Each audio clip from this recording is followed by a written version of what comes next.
ผู้ฟังกำลังให้เกียรติรับฟังสถานีวิทยุเจียงใหม่มหานคร FM 107.25 เมกะเฮิรตซ์อันดับต่อจากนี้ไป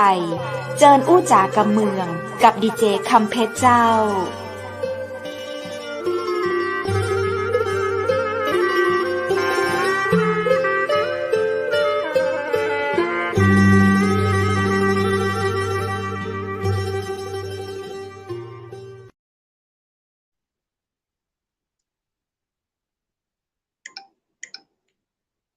สวัสดีเจ้าสวัสดีคุณผู้ชมที่ฮักและกระตึงหาจัดนักนะเจ้ายินดีต้อนรับเข้าสู่รายการอู้จ๋ากับเมืองต่างเจียงใหม่มหานครแพร่ภาพออกอากาศจากอาคารวังสิงคำอำเภอเมืองจังหวัดเชียงใหม่เจ้าคุณผู้ชมและคุณผู้ฟังเจ้าปีกะปากะข้าเจ้าดีเจคำเพชรเจนเกยนะเจ้าป้ากันมะแรงดีๆจะอี้เจ้าหลังจากที่กินข้าวแรงกันแล้วมาอุดมาจ้ากับเมืองเตยกันเนาะและในวันนี้เฮาปากันตรงกับวันอังคารที่13เดือนกันยายน2565คุณผู้ชมและคุณผู้ฟังกินข้าวแรงกันแล้วมาอู้มาจาเตยกันที่นี่นะเจ้าในวันดีแบบนี้เนี่ยอะหยังจะใดกันพ้องเอิ้นจากกันมาได้นะเจ้าฟังเรื่องของฝนฟ้าตกนะเจ้าหลายที่หลายตังก็ทำให้มีน้ำท่วมตรงนี้ก็ขอส่งกำลังใจให้นะเจ้าบ่ว่าจะเป็นในจังหวัดภาคกลางภาคอีสานหรือว่าภาคเหนือที่ได้รับผลกระทบจากฤดูฝนในปีนี้นะเจ้าขอให้เข้มแข็งเนาะเราจะฝ่าวิกฤตนี้ไปด้วยกันนะเจ้าเอาละเรามาติดตามรับฟังเรื่องราวดีๆในรายการกันต่อนะเจ้ากูวันจันทร์ถึงวันศุกร์เราก็จะมีแขก VIP มาอู้มาจ๋าในรายการของเราพร้อมกับเรื่องราวดีๆในชีวิตของเปิ้ลเอามาเล่าสู่กันฟังนะเจ้ามาเป็นกรณีศึกษามาเป็นตัวอย่างที่ดีมาเป็นเรื่องราวที่อยากให้คุณผู้ชมได้ติดตามเนาะซึ่งในวันนี้นะเจ้าตั้งห้อง VIP เชียงใหม่มหานครก็ได้มีโอกาสต้อนรับผู้ประสานงานของโครงการสำนึกรักเมืองไทยเจ้าและในวันนี้เปิ้นจะมาอู้จ๋ากับเฮาในหัวข้อโครงการอีกจากขวดพลาสติกนะเจ้าเป็นจะใดนั้นเจิญปากับคุณครูอดิศรเนตรทิพย์คุณครูชำนาญการจากโรงเรียนบ้านกาดวิทยาคมอำเภอแม่วางจังหวัดเชียงใหม่ยินดีต้อนรับสวัสดีเจ้าครับสวัสดีครับยินดีเจ้าคุณครูเจ้าคุณครูอยู่ที่ไหนเจ้าตอนนี้เจ้าตอนนี้อยู่สันกำแพงครับอยู่บ้านไปที่สันกำแพงได้ข่าวว่าตังสันกำแพงมีน้ำเซาะหมู่บ้านเหมือนกันนะเจ้าอยู่ใกล้อยู่ไกลปะเจ้าอยู่น้ำโฮมครับผมอยู่ใกล้ๆน้ำโฮมครับในจากบ้านท่าฝ้ายอย่างตังสันกำแพงตังไปแม่ออนนะเจ้าก็จะมีน้ำอยู่เนาะจะได้ก็ระมัดระวังกันหน่อยกันแล้วกันเนาะคุณครูเจ้าคุณครูอดิศรเนตรทิพย์รายงานตัวสักน้อยละเจ้ามารายการเชียงใหม่มหานครแล้วอู้นักเจิญเลยเจ้าครับสวัสดีครับผมนายอดิศรเนตรทิพย์นะครับเป็นคุณครูนะครับอยู่ที่โรงเรียนบ้านกาดวิทยาคมครับอำเภอแม่วางครับจังหวัดเชียงใหม่ครับก็เป็นคุณครูที่ปรึกษานะครับของโครงงานนักเรียนครับเป็นโครงงานที่นักเรียนได้ร่วมกันคิดนะครับในการที่จะจัดการขยะครับเป็นแบบการระบบบริหารจัดการขยะครับแล้วก็เอาขยะที่มีไปทำประโยชน์ต่อนะครับไปทำประโยชน์ต่อประมาณเนี้ยครับก็เลยออกมาเป็นโครงการที่ชื่อว่าโครงการการสร้างอิฐขยะนะครับจากขยะพลาส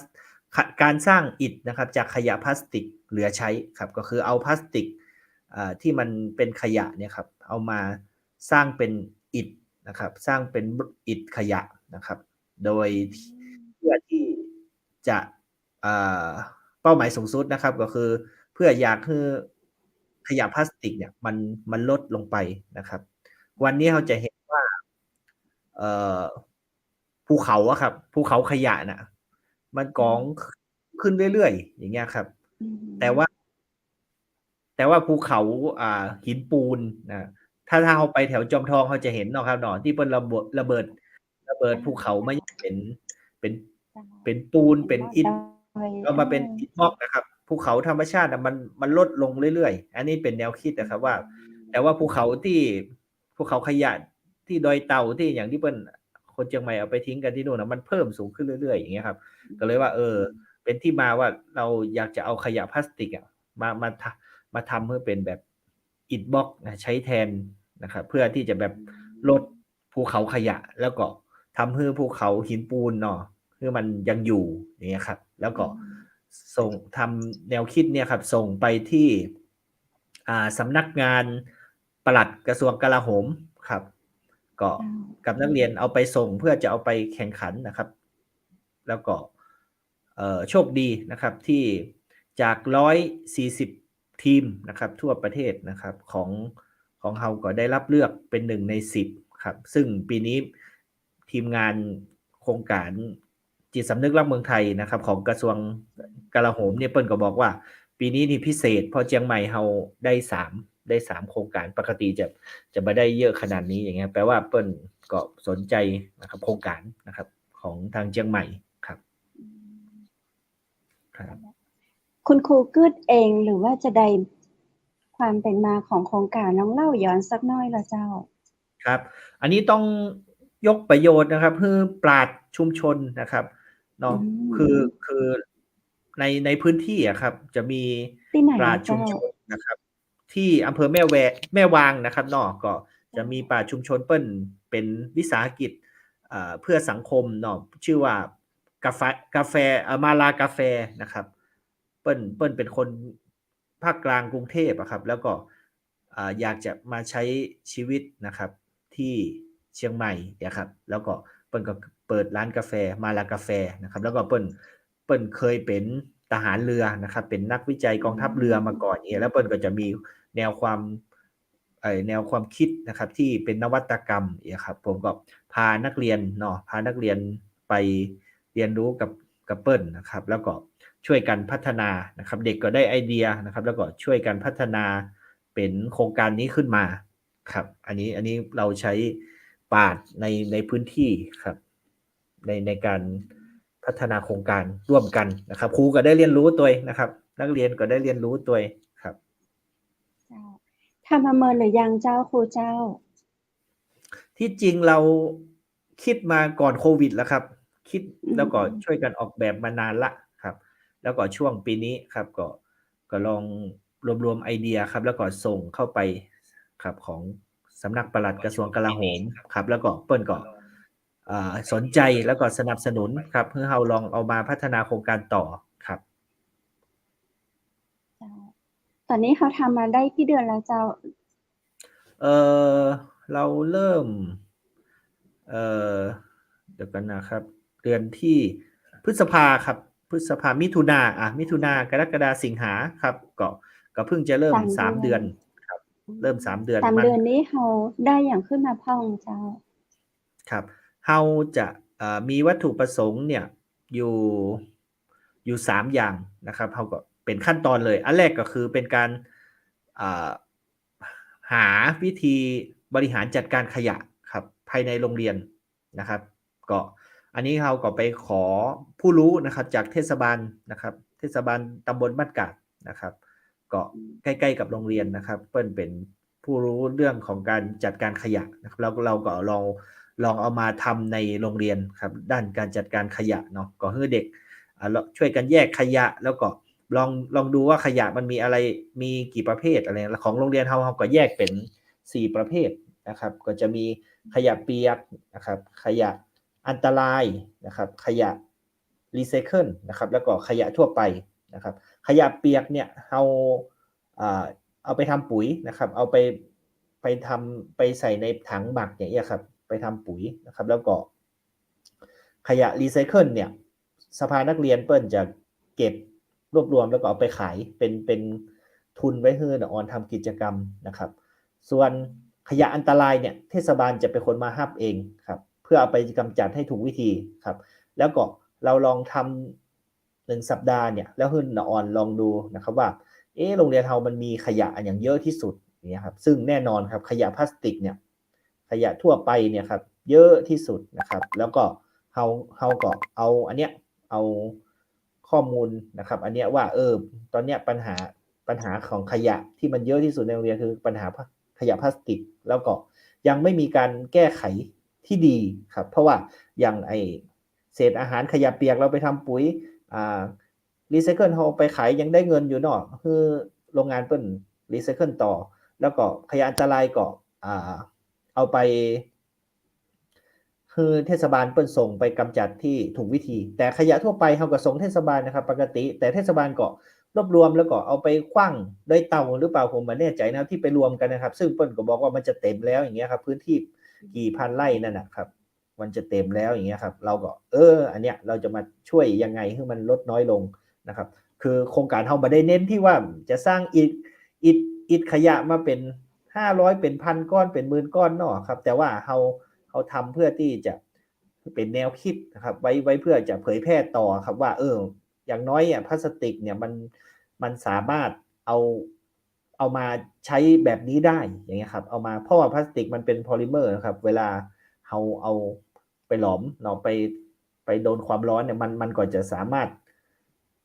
หลอมละลายแล้วพอมันเย็นมันก็จะขึ้นรูปใหม่ได้อย่างประมาณนี้ครับเราก็เห็นแล้ววิธีการของเราก็ง่ายมากครับก็คือเราใช้ภูมิปัญญาท้องถิ่นนะครับก็คือเราเด็กก็ไปเห็นว่าเคยเห็นแถวบ้านปู่ย่าตายายเปิ้นคั่วถั่วลิสงนะครับคั่วทรายครับถั่วลิสงคั่วทรายครับก็คือทรายเนาะทำเอามาใส่กระทะเนาะจุดไฟให้มันร้อนนะครับแล้วก็พอมันร้อนปั๊บก็เอาถั่วลิสงมาคั่วอย่างเงี้ยรู้แล้วเขาก็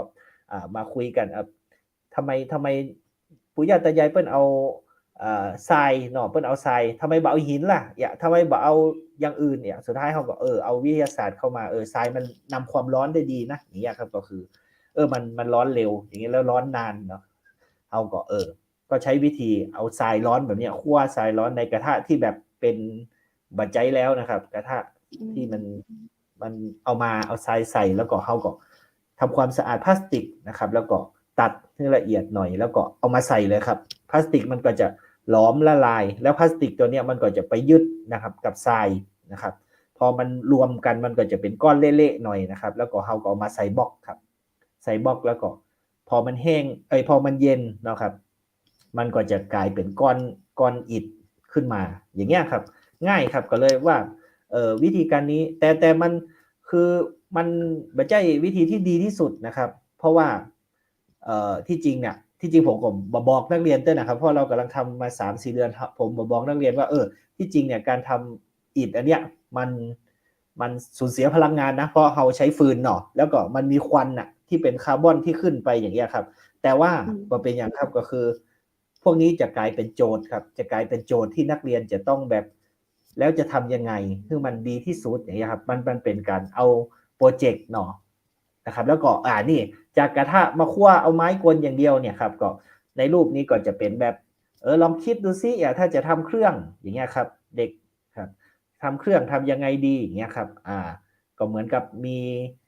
เปลี่ยนจากกระทะเป็นเล็กหมุนนะครับเอาทรายใส่แล้วหมุนเอาไฟลนมาอย่างเงี้ยครับแล้วควันมันก็จะขึ้นไปอยู่อันนี้ก็เป็นเครื่องต้นแบบนะครับแล้วก็มันจะต้องพัฒนาไปอีกว่าแล้วสุดท้ายควันเนี่ยมันจะต้องทำยังไงให้มันสะอาดที่สุดให้มันขึ้นไปเป็นอย่างเงี้ยครับมันอาจจะต้องใช้เวลาเป็นนานแล้วก็หลายๆรุ่นนะครับแต่ว่าเด็กจะได้เรียนรู้ผ่านโจทย์ในโปรเจกต์นี้ไปเรื่อยๆครับได้เรียนรู้แล้วก็ได้คิดได้ออกแบบอย่างเงี้ยครับอันนี้ก็เป็นวัตถุประสงค์ของโครงการนี้ครับสุดท้ายอิฐที่ได้อย่างเงี้ยครับมันอาจจะไม่เยอะนะครับแต่ว่าเราก็คือว่าถ้ามันได้เยอะจริงๆเราจะเอาอิฐไปทำอะไรได้บ้างไปโชว์ให้เด็กเห็นว่าเอาไปใช้ประโยชน์อะไรได้บ้างซึ่ง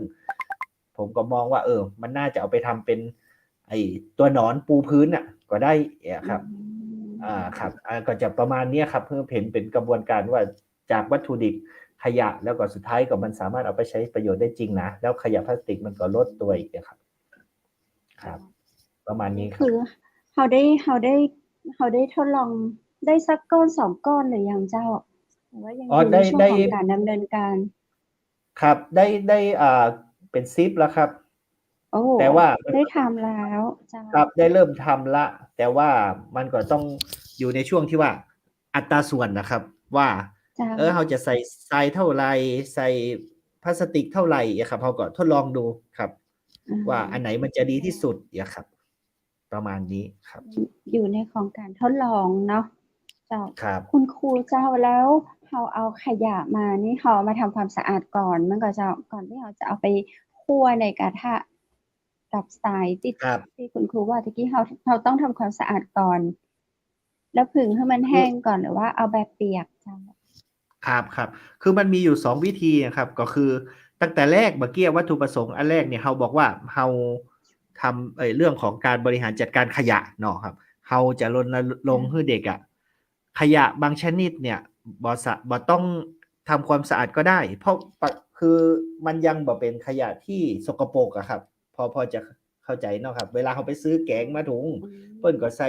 ถุงพลาสติกให้อีเนาะ เราก็บอกเด็กว่า เนี่ยถุงพลาสติกเนี่ยเก็บไว้เลยเงี้ยครับ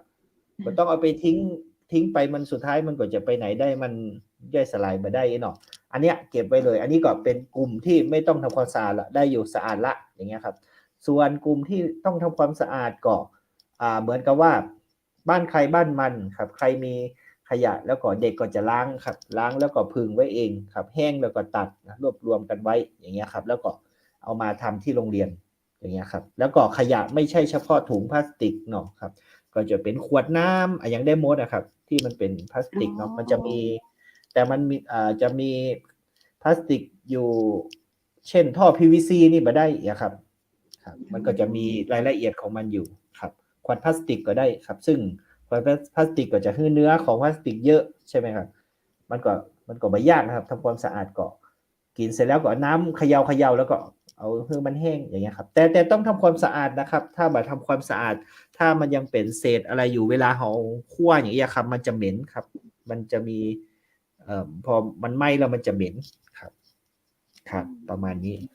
ถ้าถึงแม้บ่ต้องเป็นขยะ เป็นพลาสติกโดยทั่วไป ถ้าเวลาโดนไฟมันก็ตึงเหม็นนะเจ้า คุณครูเจ้า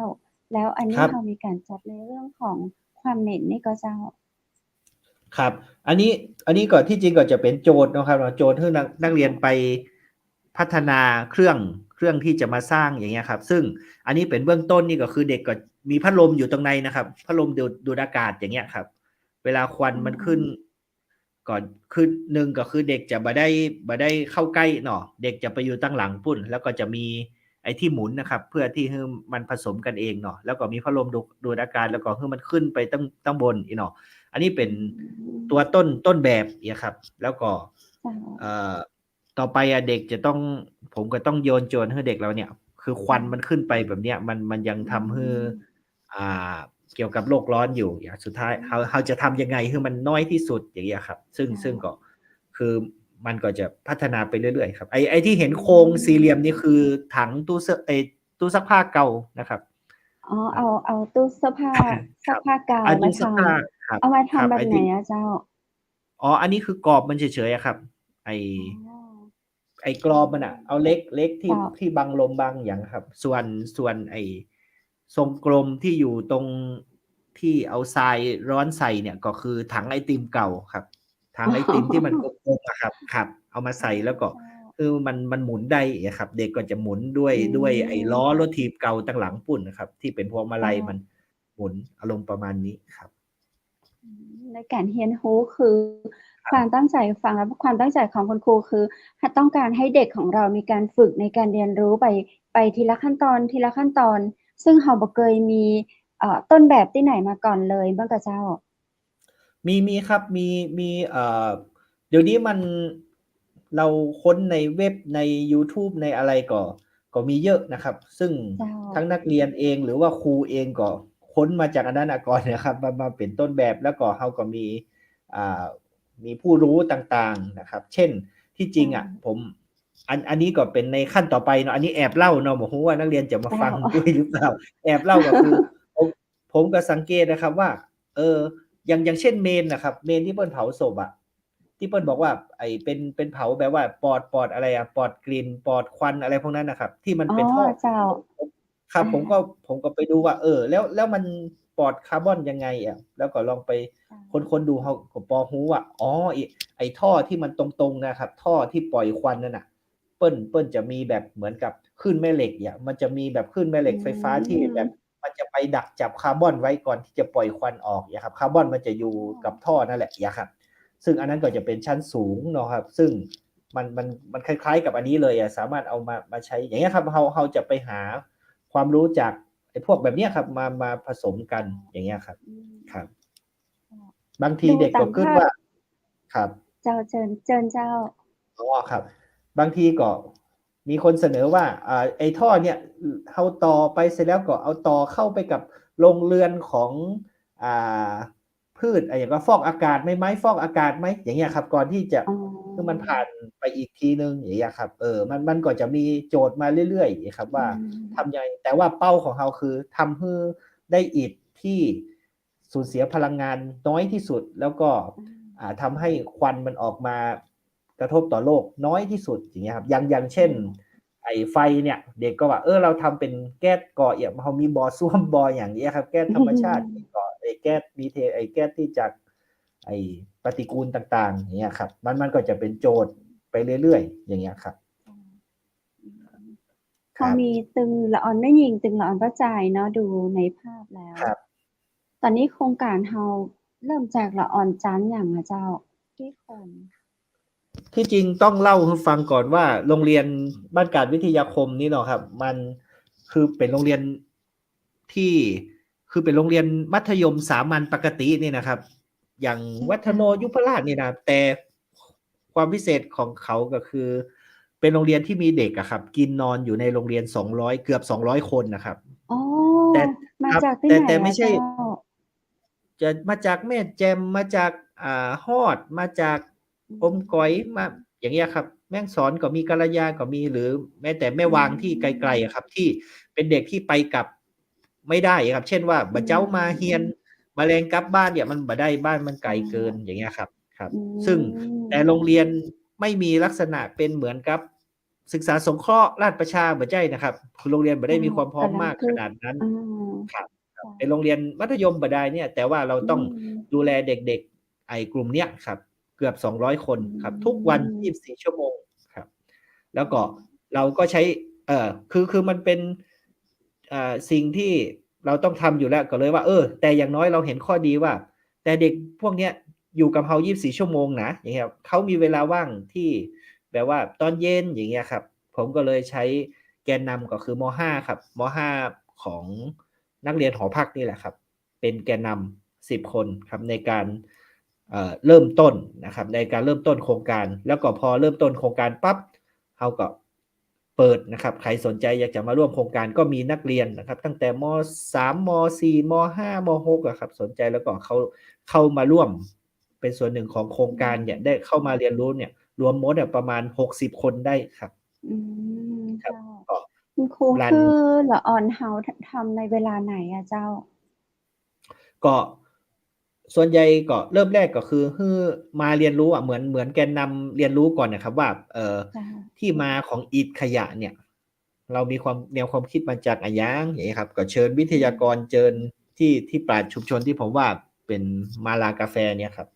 ก็เชิญเปิ้ลมาบรรยายอย่างเงี้ยครับแนวความคิดนะครับวิธีการทำอิฐขยะทำยังไงอย่างเงี้ยครับแล้วก็ช่วยกันออกแบบครับว่าเครื่องที่จริงผมให้เด็กวาดก่อนนะครับวาดก่อนว่าเครื่องทำอิฐขยะนี่วาดเป็นยังไงเด็กก็วาดกระทะติดตั้งในใจก็เจ้าใช่ครับ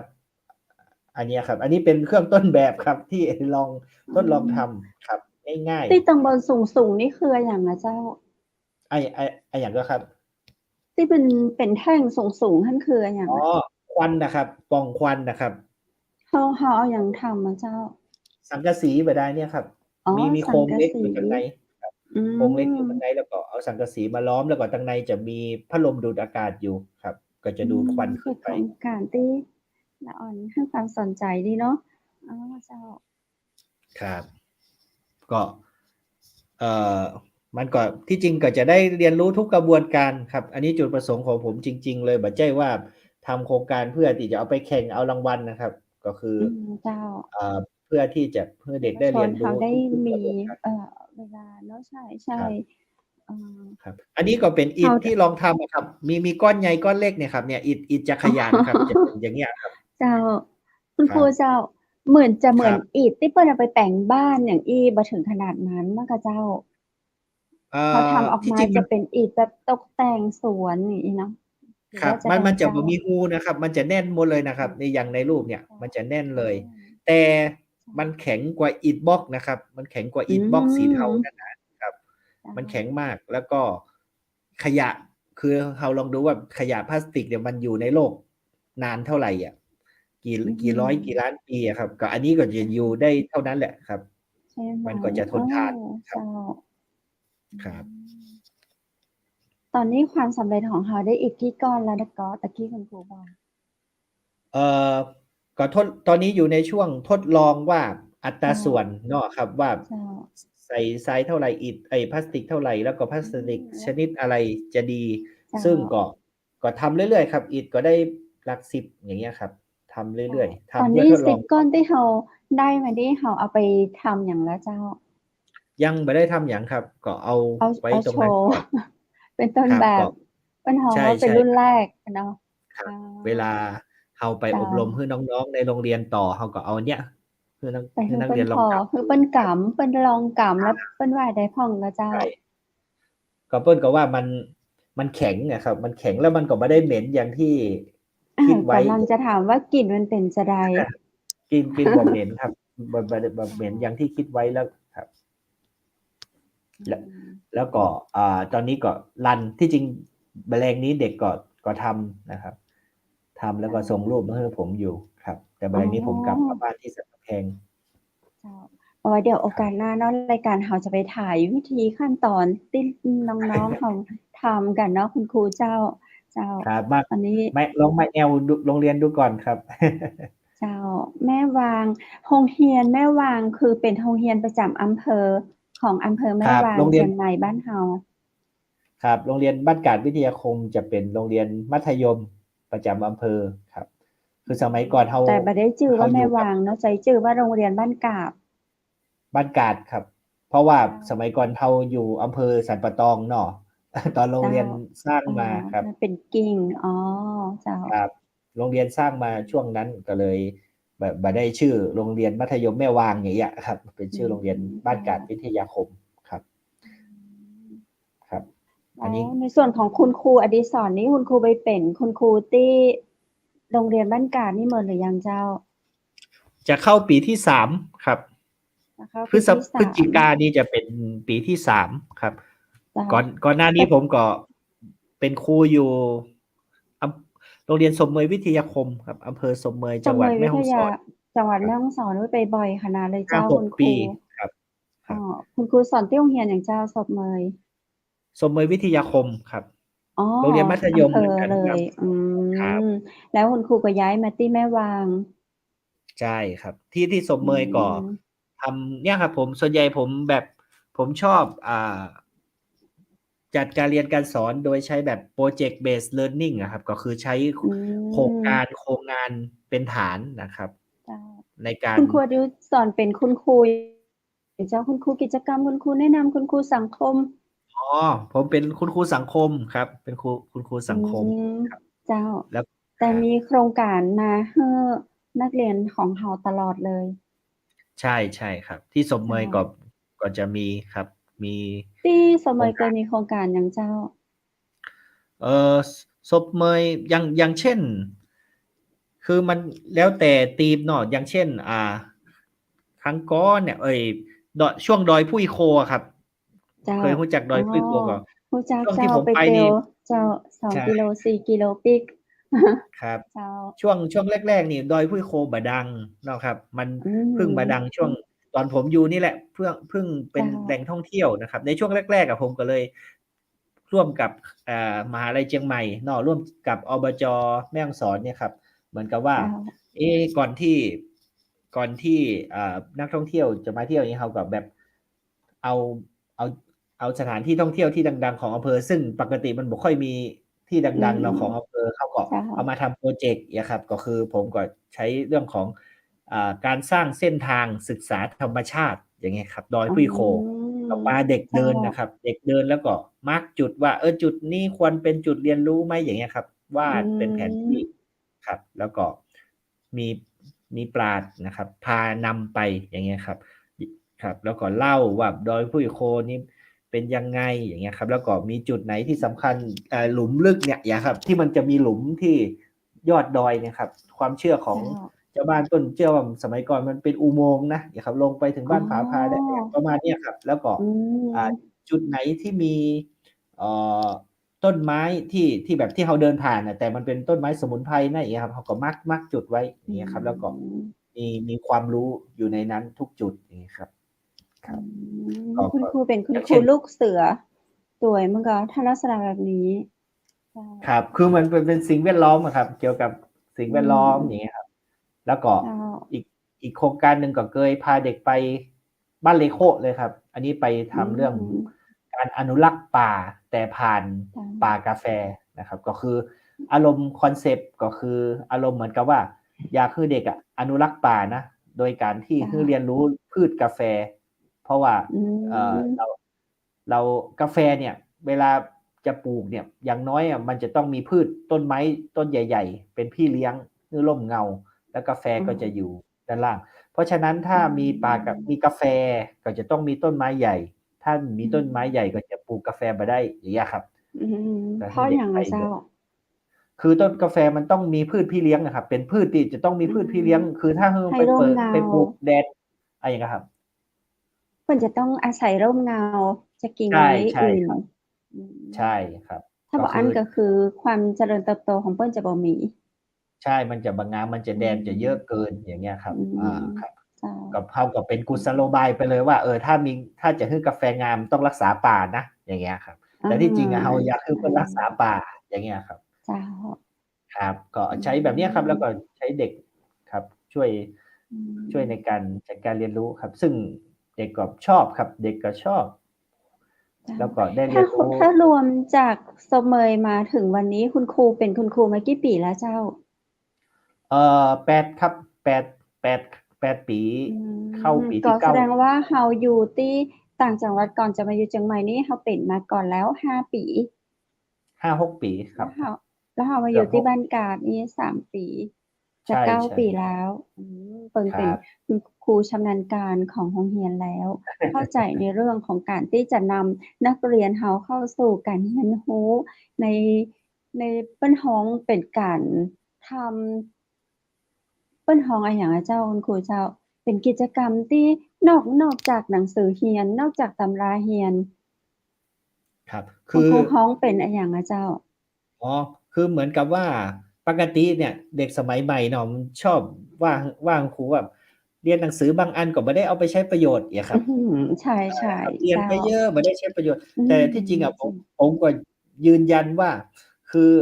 เราต้องเรียนพื้นฐานครับอันนี้ก็จ้างต้องเรียนพื้นฐานก่อนถึงจะเอามาadapt เอาไปใช้ในชีวิตจริงได้อย่างเงี้ยครับอย่างเช่นเนี่ยไอ้เรื่องอิฐขยะเนี่ยมันเริ่มมาจากถั่วคั่วทรายอย่างนะครับเนี่ยความร้อนอย่างเงี้ยครับความร้อนการนำความร้อนอย่างเงี้ยของทรายอย่างเงี้ยครับการหลอมละลายของพลาสติกอย่างพลาสติกมันเป็นโพลิเมอร์มันพอมันหลอมปั๊บมันก็กลับคืนสภาพอย่างนี้ได้อย่างเงี้ยครับมันเริ่มมาจากความรู้ที่เรียนในห้องเรียนหมดละครับแต่ปัญหาของเด็กก็คือเด็กเอาไปใช้ในชีวิตจริงบ่ได้นะครับเรียนคณิตก็ยากมากจนม.6 ยากมากสุดท้ายเด็กเอาไปใช้แค่บวกลบคูณหารเนี่ยครับมันก็เลยเด็กก็เลยคิดว่ามันบ่ได้เอาไปใช้จริงเนี่ยทำไมเรียนเยอะอย่างเงี้ยครับการทำแบบนี้ก็เพื่อเด็กได้เห็นว่าที่จริงความรู้ที่เรียนมาเนี่ยมันสามารถเอาไปใช้ประโยชน์ได้จริงๆแต่อยู่ที่ว่าเด็กจะเอาไปประยุกต์ใช้ได้ไหมอย่างเงี้ยครับก็เลยในส่วนหนึ่งก็อยากจะให้เด็กรู้เรื่องพวกนี้ด้วยอย่างเงี้ยครับไม่ใช่ว่าการบ้านเยอะเรียนเยอะอย่างเงี้ยครับเครียดอย่างเดียวครับแต่แล้วอีกอย่างหนึ่งก็คือการทำแบบนี้ครับคือเดี๋ยวนี้เด็กติดโทรศัพท์เยอะนะครับติดโลกออนไลน์ครับแต่พอมาทำอันนี้ครับเด็กอย่างน้อยสักครึ่งชั่วโมงเนี่ยครับผมสามารถให้เด็กใช่ครับพักสายตาให้เก็บโทรศัพท์ไปได้ เนี่ยครับเด็กมันตึ้งบอกเอามาใช้อะครับโทรศัพท์ช่วงนี้บ้านโดนไฟละเนี่ยครับคืออย่างน้อยให้ห่างจากโทรศัพท์อย่างเงี้ยครับ เจ้า ประมาณนี้ครับ อันนี้เป็นภาพอย่างเงี้ยเจ้า อันนี้เป็นแกนนำอะครับ อันนี้เป็นแกนน อืม ำที่ อ๋อ ที่ เขามีการนำ ใช่ครับ อันเนี้ยครับ เด็กๆแกน มีการ นำที่รั นำ น เยอะ ใน เลย ครับ ที่รันในโคร กาง ร ใน นำนี่ ใน คือ โรงเรียน การนำความหมายของเขาคืออย่างนะเจ้าคุณครูเจ้า อ๋อ ก็คือเด็กกลุ่มเนี้ยจะได้รับความรู้มาก่อน แล้วก็ทำ อ๋อ โครงการเนี่ยที่ส่งไปที่ สำนักรักษ์เมืองไทย ครับ ใช่ ที่ ครั ก บ ระ โค ท ร รง วง การ ก สำ ลา นึก โห รัก ม ใช่ครับ เสร็จแล้วพอมันผ่านมันได้รับคัดเลือกเนี่ยเด็กพวกนี้ก็เอามาแล้วก็เอามาขยายผลต่อในโรงเรียน แล้วก็รันในโรงเรียนครับ แล้วก็มีน้องๆเพื่อนๆพี่ๆอะสนใจอยากจะมาเข้าร่วมก็มาถามผมก็เปิดได้รับทุกคนเนี่ยที่สนใจอย่างเงี้ยก็มาเข้าร่วมก็มาเรียนรู้กันนะครับว่าอิฐมันทำแบบนี้นะอย่างเงี้ยครับอิฐขยะอย่างเงี้ยครับสุดท้ายมาบางทีมันอนาคตมันอาจจะกลายเป็นอาชีพก็ได้นะครับที่ทุกบ้านทำได้อย่างเงี้ยครับ ใช่ แล้วก็ถ้ามันมีแหล่งรับซื้ออย่างเงี้ยครับ อืม ถ้ามีแหล่งรับซื้ออิฐก้อนแบบเนี้ยครับ แล้วก็ทุก ต บ้า อน น ก็ ที่ ทำ เขา ได้ จัดสวนเนาะ เอาที่เขาจัดสวนเขาก็จะต้องการแบบมันแปลกๆใหม่ๆเนาะแบบเป็นรูปแบบ ครับ ที่แบบเอาไปแต่งบ้านอันมันก็จะพื้นๆเนี่ยค่ะอันนี้จะแปลกแหวกแนวไป แต่ความคงทนความแข็งของ ใช่ อิฐพลาสติกเนาะค่อนข้างจะ แกร่ง อายุอีกยาวนานอย่างที่คุณครูบอก แล้วมีนักเรียนของเราคนไหนแบบเพิ่งความสนใจมากๆเลย อยากจะอยู่กับโครงการนี้จะทำโครงการนี้เห็นต่อไปอย่างเงี้ยเจ้า มีนะเจ้า ก็แกนนำอะครับ คือที่จริงช่วงนี้เดือนกันยา มี เนี่ แบ ย บจบแล้วจะเอาไปเป็นอาชีพนี่เลย มีเปล่าเจ้า? อันนี้ผมก็บ่รู้ ครับ แต่ว่าอย่างเช่นที่จริงอะโครงการมันหมดตั้งแต่31 สิงหาครับ แต่อย่างเด็กๆก็ยังทำอยู่ อย่างช่วงนี้ก็กันยาแล้วก็คือเด็กบ่ได้คิดว่าโครงการหมดไม่หมดแล้วอย่างเงี้ยครับ เด็กก็ยังทำอยู่ครับ อันนี้ครับ อันนี้ช่วงที่แกนนำไปฝึกทำนะครับที่กับปราชญ์ก่อนอย่างเงี้ยครับ ก็เป็นขั้นตอนครับ เป็นรันมาเรื่อยๆครับ ครับ เห็นแล้วดูน่าภูมิใจเนาะ ครับ พ่อแม่ผู้ ก็ ปกครองเห็นแล้ว ครับ ก็เป้าหมายของโครงการเราอะนะครับที่สำคัญที่สุดเนี่ยบ่ใช่ว่าสามารถผลิตอิฐมาได้ให้เยอะที่สุดนะครับ แต่เป้าหมายของเราเนี่ยอยากจะให้แนวความคิดเนี่ยครับขยายไปในการเอาพลาสติกขยะเนี่ยครับเอามาทำประโยชน์อย่างเงี้ยครับเนี่ยอย่างเช่นทำเป็นอิฐเนี่ยครับอยากให้แนวความคิดเนี่ยบ่หวงด้วยนะครับบ่หวงสูตรนะครับ แล้วก็อยากจะให้ทุกโรงเรียนก็ในชุมชนก็อย่างเงี้ยครับในหมู่บ้านอย่างเงี้ยครับถ้าทุกคนเอาขยะพลาสติกเนี่ยเปลี่ยนจากใส่ถุงดำให้เทศบาลไปขว้างนะครับแล้วก็เอามาแยกเอามาตัดเอามาอะไรแล้วก็มาทำเป็นอิฐอย่างเงี้ยผมก็คิดว่าถ้าร่วมมือกันเยอะๆเนี่ยขยะมันน่าจะลดลงครับขยะมันน่าจะลดลงไปมากครับอันนี้ตอนทำโครงการแรกๆอะครับตอนที่รวบรวมขยะนี่โรงเรียนของเราเนี่ยขาดแคลนขยะพลาสติกนะครับ ขาดแคลนเลยครับเพราะว่าพอตัดปั๊บก็เหลือน้อยเดียวนะครับแล้วก็สัดส่วนที่ดีที่สุดในการทำอิฐเนี่ยในตอนเนี้ยที่เราลองทดลองเนี่ยคือ1:3ครับก็คือทราย1ส่วนต่อพลาสติก3ส่วนครับสมมุติว่าใช้ทราย1กิโลจะได้ใช้พลาสติกขยะพลาสติก3กิโลครับซึ่งขยะพลาสติก3กิโลเนี่ยถ้าเป็นถุงพลาสติกเนี่ยเอาอัดกันในถุงดำนี่ก็ได้ถุงดำถุงใหญ่มากนะครับอัดแน่นๆน่ะอันนั้นนะครับคือ3กิโลเพราะฉะนั้นต้องใช้ขยะพลาสติกเยอะมากครับแต่มันดีนะครับใช้ขยะพลาสติกเยอะก็ขยะมันก็จะลดไปเยอะครับ จะได้ลดลงช่วยโลกเราใช่ครับอันนี้เป็นวัตถุประสงค์หลักและอันนี้ก็เป็นรูปอะครับเนี่ยฮะมีหลายขนาดเนี่ยฮะมีขนาดอันใหญ่ครับแล้วก็เป็นอิฐบล็อกเหมือนอิฐแดงอย่างเงี้ยเราก็ลองทำหลายๆแบบครับอันนี้ก็เป็นเป้าหมายสูงสุดของโค รงการครับ คือการลดขยะครับ แล้วก็อยากให้แนวคิดเนี่ยขยายไปครับ เด็กก็ได้ใช้เวลาว่างให้เป็นประโยชน์ตัวเนาะ ครับ คุณครูเจ้าแล้วถ้าโรงเรียนหรือว่าชุมชนเปิ้นสนใจอย่างที่คุณครูบอกว่ายินดีที่จะให้คำแนะนำยินดีที่จะให้ข้อมูลเหล่านี้นั้นเปิ้นจะติดต่อได้ที่ไหนอย่างใดอะเจ้า มาติดต่อที่โรงเรียนได้ครับ โรงเรียนบ้านกาดครับ แล้วก็จะให้เด็กกลุ่มนี้แหละครับ เป็นคนถ่ายทอดไปเรียนรู้ที่โรงเรียนเขาได้เลยเนาะครับเขายังจะมีการสอนอย่างต่อเนื่องถ้ามีคนสนใจไปขอศึกษาดูงานเขายังครับจะมีแบบต่อไปก็เจ้าถ้าสมมติว่ารุ่นนี้เปิ้นออกไปแล้วเขาจะมีให้รุ่นน้องอยู่ก็เจ้าคุณครูอ๋อก็คือว่าที่จริงไอ้ทีมเนี้ยมันมีตั้งแต่ม.3 อะครับถึงม.6เพราะฉะนั้นก็คือว่าในโครงการของเรารุ่นม ก็ยัง.6 จะจบไปครับก็มีอยู่เรื่อยๆครับ ก็จะมีแล้วก็ถ้ามันเป็นประโยชน์แล้วก็มีโจทย์ที่จะได้เรียนรู้ต่อได้อย่างนี้ครับก็ทำไปเรื่อยๆครับตอนนี้เขาก็ทำโรงสร้างอิฐเนี่ยครับไว้ที่หอพักครับไว้ที่หอพักครับเพื่อที่จะทดลองไปเรื่อยๆครับครับและในเรื่องของการจัดการเรื่องของคนที่ปัญหาว่ามาเป็นต้นทุนให้เขาอย่างสำนึกข้าวเมืองไทยเนาะที่มีทุนให้แล้วเขามีหน่วยงานอื่นมาแห่งกระเจ้ามีครับก็อันดับแรกเลยก่อนที่โครงการมันทำเคลื่อนไปได้ก็คือโครงการสำนึกรักเมืองไทยนะครับโดยสำนักปลัดนะครับสำนักปลัดกระทรวงกลาโหมนะครับแล้วก็เราก็ร่วมกับหน่วยงานในชุมชนเลยครับก็คือทั้งมาลากาแฟซึ่งเป็นปราชญ์ในชุมชนทั้งเทศบาลแม่วางครับที่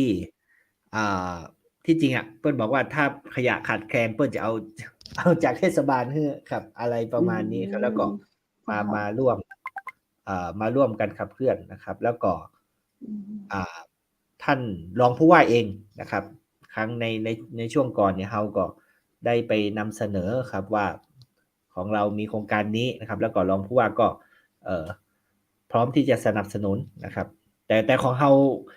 ที่ขอท่านไปก็คือไม่ใช่ว่าขอมาทำโรงใหญ่ๆมาทำเครื่องใหญ่ๆนะครับคือที่จริงอ่ะโรงเรียนมันไม่ได้มีหน้าที่ในการเป็นโรงงานทำอันนี้ครับแต่ว่าเขาก็ขอไปว่าอยากให้ท่านอ่ะช่วยเปิดทางถ้าท่านแบบว่าเราเป้าหมายสูงสุดแล้วเราอยากจะให้ความรู้เนี่ยมันเผยแพร่ไปเยอะๆนี่ครับเพื่อลดปริมาณขยะอย่างเงี้ยครับก็เลยแบบก็คือถ้าก็เพื่อท่านแนะนำได้หรือว่าอำนวยความสะดวกอะไรพวกนี้ครับถ้าจะเข้าไปในชุมชนในความรู้ชุมชนต่างๆอะไรพวกนี้ครับแล้วก็ที่จริงก็มีปรึกษาในส่วนตัวผมก็ปรึกษาเพื่อนพอดีมีเพื่อนเป็นอาจารย์นะครับที่เกี่ยวกับการนวัตกรรมครับเป็นอาจารย์อยู่ที่มหาวิทยาลัยธรรมศาสตร์นะครับลำปางอย่างเงี้ยครับก็ปรึกษานะครับในเรื่องพัฒนานวัตกรรมอย่างเงี้ยครับก็มีหลายส่วนครับที่มาช่วยกันแม้แต่ครูนะครับครูในโรงเรียนเองก็ไม่ได้มีผมคนเดียวนะครับก็มีอีกหลายท่านนะครับที่ช่วยกันแล้วก็ท่านผู้อำนวยการนะครับรองผู้อำนวยการนะครับก็ให้ความสำคัญนะครับแล้วก็จะเหมือนกับว่าจะเอาไว้เป็นแบบฐานหนึ่งอย่างเงี้ยครับถ้ามีใครมาศึกษาดูงานที่โรงเรียนมาศึกษาความรู้ก็จะให้เข้ามาศึกษาความรู้อันนี้ด้วยอย่างเงี้ยครับในส่วนของโรงเรียนเฮานี้มีโครงการเด่นๆแบบนี้อย่างอื่นแฮมก็เจ้าคุณครูคือช่วงนี้หนึ่งเลยก็คือมันหลังจากโควิดเนาะครับก็เลยแบบทำมาอย่างได้มาเยอะอย่างเช่นไอโครงการอิฐขยะนี่ก็กำลังเริ่มรันได้หลังจากไม่มีโควิดก็เลยช่วงนี้ก็ยังไม่ค่อยมีแต่ก็ในช่วงก่อนเนาะช่วงก่อนโควิดเนี่ย อ่าของบ้านกาดเนี่ยพิเศษอีกอย่างนะครับโรงเรียนบ้านกาดวิทยาคมเนี่ยผมคิดว่านะอันนี้ผมคิดเอาคนเดียวนะครับว่าน่าจะเป็นโรงเรียนเดียวที่มีอนุสรณ์สถานทหารญี่ปุ่นนะครับในสงครามโลกครั้งที่2เนี่ยค่ะเจ้าอยู่ครับอยู่ในโรงเรียนนะครับคือผมเห็นหลายที่เช่นปาซางก็มีอนุสรณ์สถานมีอย่างฮูน้อย กกับเจ้ามีฮูกก็ผมไม่ได้ทรงแต่ว่าสามารถเจ้าค้นได้นะครับอนุสรณ์สถานเจ้าแม่วางแล้วก็อืคืออย่างมขุนยวมก็มีนะครับใหญ่เลยเจ้าใช่แต่ทั้งหมดไม่มีที่ไหนอยู่ในโรงเรียนครับอืมแต่ที่บ้านกาดเนี่ยมีอนุสรณ์สถานอืทหารในสงครามโลกครั้งที่2ทหารญี่ปุ่นเนี่ยครับเจ้าอยู่ในโรงเรียนและก็มีระฆังด้วยครับได้รับพระราชทานจากแบบจักรพรรดิญี่ปุ่นอย่างเงี้ยครับขนมาจากญี่ปุ่นเลยมีเป็นแหล่งอืที่มเอาไว้เรียนรู้ซึ่งในช่วงก่อนโควิดเนี่ยผมกับคุณครูภาษาญี่ปุ่นเนาะก็ได้จัดโครงการเหมือนกับโครงการเยาวชนพลเมืองครับโดยให้นักเรียนเนี่ยใช้แหล่งเรียนรู้ในชุมชนครับในการจัดการเรียนรู้เกาะเรื่องสงครามโลกมันเป็นเรื่องอยู่ในหนังสือเรียนอยู่แล้วครับเป็นเรื่องอยู่ในหลักสูตรอยู่แล้วแต่เราเรียนผ่านแม่วางอย่างเงี้ยครับผมก็ตั้งหัวข้อว่าการเรียนรู้เพื่อส่งเสริมพลเมืองโลกครับพลเมืองโลกก็คือพลเมืองที่สามารถอยู่กับทุกคนในโลกได้อย่างเงี้ยครับก็คือเราเรียนรู้จากบรรพบุรุษชาวแม่วางเองเลยครับคือต้องเล่าคร่าวๆนะครับว่าตอนที่ญี่ปุ่นเข้ามาไทยตอนแรกเนี่ยเราเป็นศัตรูกับญี่ปุ่นนะยังยิงกันอยู่นะญี่ปุ่นสมัยยุคก่อนครับเสร็จแล้วปั๊บญี่ปุ่นก็เอาญี่ปุ่นก็เพื่อจะผ่านทัพเนี่ยไปพม่ากับอินเดียอย่างเงี้ยครับเสร็จแล้วพอญี่ปุ่นแพ้สงครามเนาะถอยทัพออกจากอินเดียจากพม่านะครับสะบักสะบอมเป็นป่วยเป็นอะไรอย่างเงี้ยตอนใช่ตอนมาเป็นศัตรูแล้วก็ตอนกลับเนี่ยเขาเป็นพันธมิตรนะใช่แต่ว่าถึงแม้คือผมกำลังจะบอกแล้วก็สอนนักเรียนว่าถึงแม้เปิ้ลจะเป็นศัตรูเป็นมิตรหรือเป็นศัตรูบ่ฮั่วแต่บรรพบุรุษของแม่วางน่ะถ้าเปิ้ลเดือดร้อนมาเนี่ยบ่มีเอาเข้าเฮ้อบาดเจ็บรักษาบ่มีที่อยู่หาที่อยู่เฮ้ออย่างเงี้ยครับคือกำลังจะเรียนเรื่องของพลเมืองโลกความเป็นพลเมืองโลกจากบรรพบุรุษของแม่วางอย่างเงี้ยครับคือเป็นคนมีเมตตาใช่ครับกับรักได้ดีได้แม้ว่าจะเป็นศัตรูเราก็ดีกับเขาได้นะใช่ครับก็ประมาณนี้แล้วก็เรียนรู้ผ่านครับเรียนรู้ผ่านอนุสรณ์สถานแล้วก็จุดต่างๆที่สำคัญทางประวัติศาสตร์อย่างเงี้ยครับในช่วงก่อนแล้วก็เขาก็เอากิจกรรมการเรียนรู้เนี่ยส่งเหมือนกันครับส่งไปแข่งของสพทแล้วก็เขาก็ได้โล่มาว่าเป็นโรงเรียนต้นแบบการจัดการของโครงการเยาวชนพลเมืองของสพทครับก็คือเหมือนกับจัดการเรียนรู้เพื่อส่งเสริมความเป็นพลเมืองอย่างเงี้ยกับนักเรียนครับอันนี้ก็เป็นโครงการก่อนที่จะโควิดนะครับตอนนี้ห้องเรียนเขามีนักเรียนตึงมดกี่คนนะเจ้าประมาณนะครับ740กว่าคนครับ740กว่าคนคุณครูกี่คนเจ้าที่จริงคุณครูจริงๆมีแค่35คนนะครับน้อยมากครับครับแต่ปกติมีครูผู้ช่วยอยู่มั้งเนาะก็รวมหมดบุคลากรก็น่าจะประมาณ40ครับ40กว่าคนครับก็มีบ่เยอะครับครูมีบ่เยอะน่าฮักบอกน่าฮักค่ะเจ้าครับวันนี้เราอู้จากันเนาะกับการเมืองต่างจังหวัดมหานครคุณครูเจ้าในช่วงสุดท้ายนี้คุณครูอยากฝากอย่างถึงคุณผู้ชมคุณผู้ฟังเจ้าเจ้าครับก็ก็ฝากแนวคิดนะครับฝากแนวคิดของโครงการกันแล้วกันครับก็คือเหมือนกับโครงการเนี่ยทั้งเด็กๆเนาะทั้งผมเองเนี่ยก็เห็นถึงความสำคัญของปัญหาสิ่งแวดล้อมนะครับในปัจจุบันเนี่ยครับโดยเฉพาะปัญหาขยะนะครับมันเต็มบ้านเต็มเมืองแล้วก็กำจัดยังไงก็ไม่หมดอย่างเงี้ยครับก็คือก็พยายามอยากจะให้ ทุกคนนะครับพยายามช่วยกันนะครับทำยังไงก็ได้คนละเล็กคนละน้อยเพื่อที่จะให้ขยะเนี่ยมันน้อยลงไม่ต้องให้มันหมดก็ได้ครับมันอาจจะทำไม่ได้แต่ว่าให้มันน้อยลงเริ่มที่ไหนก็คือเริ่มที่ตัวเองเลยครับเริ่มที่ตัวเองครับเพราะว่าเราจะไปสั่งคนอื่นเก็บขยะเองก็เป็นไปไม่ได้เริ่มที่ตัวเองครับอันไหนที่จำเป็นต้องใช้ก็ใช้ครับพลาสติกขยะแต่อันไหนที่หลีกเลี่ยงได้ก็เช่นว่าไปซื้อกับข้าวร้านนี้เปิ้นฮื้อแกงมาถุงขยะมาถุงอย่างเงี้ยครับไปทำร้านก็ได้ถุงหิ้วมาอีกแล้วอย่างเงี้ยเราบอกว่าต้องเอาอย่าเอาใส่ถุงเดียวก็ยังได้หรือใช้ถุงผ้าอะไรก็ว่าไปแล้วก็แยกครับสำคัญที่สุดของการจัดการขยะก็คือการแยกขยะครับแยกเสร็จแล้วก็ลองเอาไปใช้ประโยชน์ต่างๆดูนะครับคือบางทีระบบการจัดการขยะของเราก็อาจจะยังบ่เท่าต่างประเทศเนาะแต่ว่าอย่างน้อยพอแยกปั๊บไอ้ส่วนที่มันเอาไปขายรีไซเคิลอย่างเงี้ยก็เอาไปได้นะครับมันขยะมันจะน้อยลงเรื่อยๆครับด้วยการแยกนะครับพวกนี้แหละครับก็มันจะทำให้ขยะลดลงนะครับแล้วก็เป็นเป้าหมายสำคัญของโครงการตัวนะครับเป้าหมายของเราไม่ใช่ว่าผลิตครับไม่ใช่ผลิตอิฐนะครับเราคือได้เยอะๆอย่างไม่ใช่เขาไม่อยากมีเราที่จริงเราไม่อยากจะมีขยะพลาสติกเพื่อมาผลิตอิฐเป็นแสนเป็นล้านก้อนนะครับแต่เราอยากให้ขยะพลาสติกลดลงใช่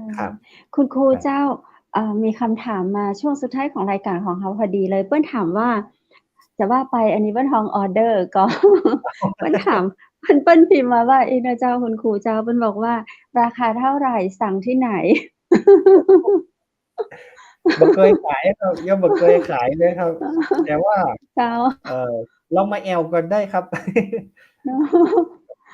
ยังบ่เคยขายแต่ว่าเคยนักเรียนเฮาครับเคยไอ้ปราชญ์เนาะครับปราชญ์ที่มาสอนแนวคิดเนี่ยเปิ้ลบอกว่าที่จริงอ่ะมีท่านบอครับที่ไร่เชิญตะวันก่อครับที่เชียงรายเปิ้ลก็สั่งซื้อ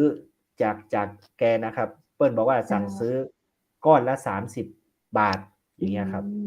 เปิ้ลสั่งทีละ500แต่ว่าเฮาโหครับ500ก้อนนี้สามารถได้ขนาดนั้นคือเฮาบ่ได้เป็นโรงผลิตนะครับแต่เฮาไว้เป็นแนวที่สอนแนวสอนเนาะเป็นแนวคิดในการสอนเยาวชนผมอยากจะให้เทศบาลหรือส่วนท้องถิ่นอะไรสักอย่างครับซื้อแนวคิดนี้มาทำขึ้นมาใช่แล้วทำมาแล้วก็ขายผมคิดว่ามันคือไอ้บล็อกก้อนหนึ่งเนี่ยเราซื้อหรือเปิ้ลขายเนี่ย 4-5 บาทเนาะครับแต่เนี่ยมันจะเป็นก้อน30อะครับซึ่งผมก็เลยบอกว่าถ้ามันมีอันนี้เป็นทองแบบแฮนด์เมดใช่ถ้ามันมีออเดอร์มาเนี่ยเจ้าบ้านทำเองเนี่ยครับได้วันละสัก10 ก้อนก็ได้300 บาทแล้วนะครับอย่างเงี้ยใช่ครับก็ลดขยะด้วยได้เงินด้วยลดขยะเจ้าอันนี้ก็ฝากครับผมอาจจะบ่มีขายนะครับฝากแนวคิดครับเจ้าอันคุณผู้ชมหรือว่าท่านใดที่สนใจนะเจ้าติดตามที่คุณครูอดิศรเนทิพย์โรงเรียนบ้านกาดวิทยาคมอำเภอแม่วางจังหวัดเชียงใหม่เนาะหรือว่าติดต่อผ่านทางจังหวัดมหานครก็ได้นะเจ้าแล้วเฮายังบ่ได้ให้คุณครูเปิ้นจากเข้าไปตังใดวันนี้มันหมดเวลาบ่ได้เนาะโอกาสหน้าเฮาจะมากันเพิ่มเติมในเรื่องราวของกิจกรรมดีๆเชื่อว่าคุณครูอดิศรเนทิพย์จะต้องมีเรื่องราวดีๆมาเล่าให้เราฟังทางจังหวัดมหานครแหมเนาะสำหรับวันนี้ก็ต้องขอบคุณคุณครูเจ้านาเจ้าโอกาสหน้าปีกะปากันแหมเนาะสวัสดีเจ้า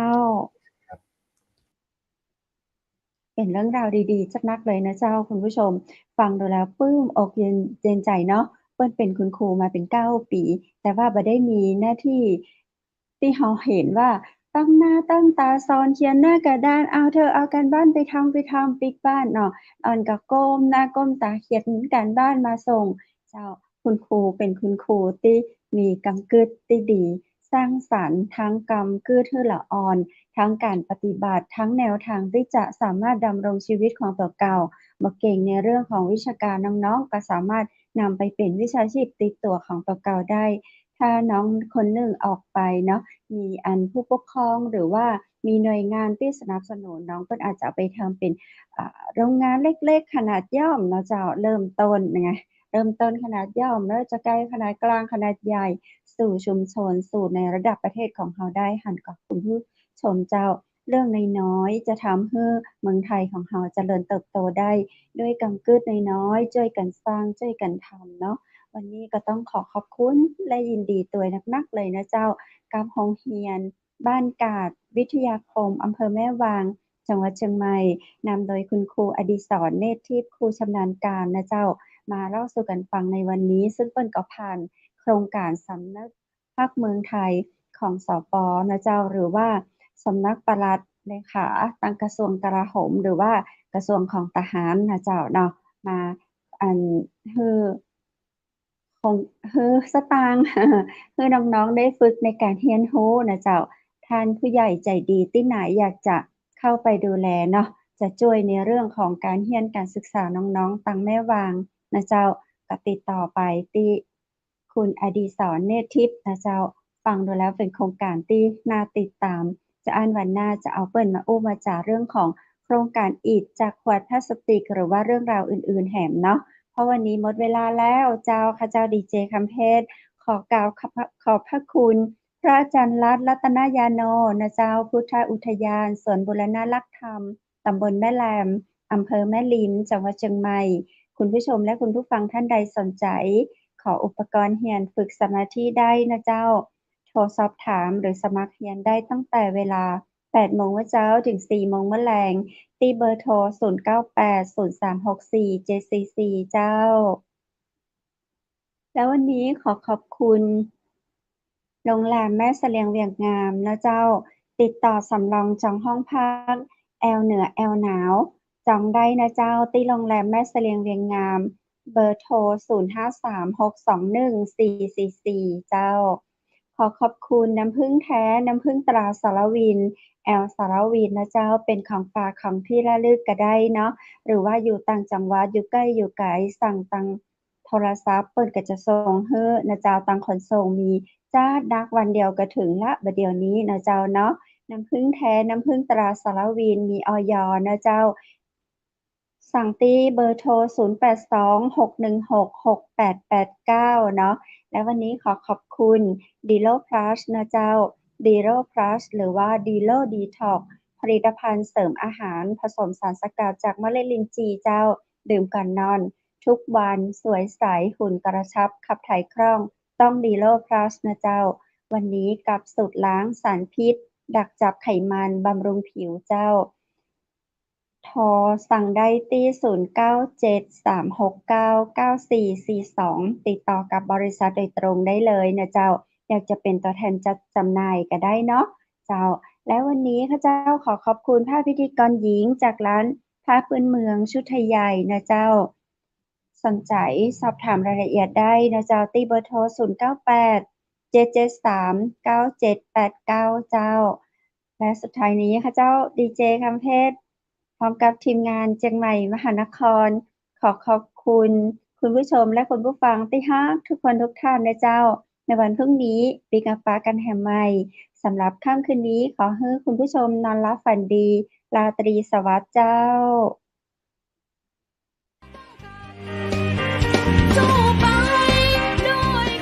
สถานีวิทยุเจียงใหม่มหานคร 107.25 เมกะเฮิรตซ์ขอแสดงความห่วงใยและเป็นกำลังใจให้ทุกท่านในช่วงการระบาดของโรคโควิด -19 ในครั้งนี้เพื่อลดความเสี่ยงควรสวมหน้ากากอนามัยทุกครั้งล้างมือเป็นประจำขอให้อยู่ที่บ้านให้นักที่สุดด้วยความปรารถนาดีจากหมู่เฮาเจ้าเจียงใหม่มหานครสนับสนุนโดยกาแฟโกแม็กคอฟฟี่และโรงแรมแม่เสรียงเวียงงามโทร 053-621-444 และ 081-595-2883